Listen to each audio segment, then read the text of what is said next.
अहम खबर आपको दें, इंतखाबात की तारीख पर डेडलॉक बरकरार है। इलेक्शन कमीशन की गवर्नर केपी को सिक्योरिटी पर ब्रीफिंग देने से माजरत। गवर्नर केपी का सूबे में पुरअमन इंतखाबात के इनेकाद पर जोर। अदालती हुक्म के तहत मुशावरत का दायरे कार सिर्फ तारीख पे होगा, हुकाम की जानिब से कहा गया। मजीद जानेंगे बोल न्यूज के नुमाइंदे मोहम्मद नुमान से। नुमान, क्या खबरें आ रही हैं अंदर से?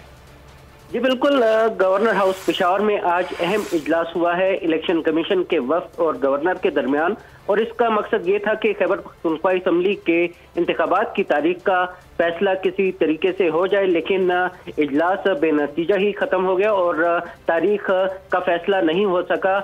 इलेक्शन कमीशन की टीम और गवर्नर के दरमियान तारीख के मामले पर डेडलॉक अभी भी बरकरार है, और इस सिलसिले में ये फैसला किया गया है कि आइंदा मुशावरत अगले हफ्ते दोबारा की जाएगी। और जो जराए हमें बता रहे हैं उनकी जानिब से ये कहा गया है कि इलेक्शन कमीशन ने गवर्नर को तारीख तक महदूद रहने की दरखास्त की है, जबकि गवर्नर का ये इसरार है शुरू दिन से कि खैबर पख्तूनख्वा में अमन व अमान की सूरत हाल बेहतर नहीं है।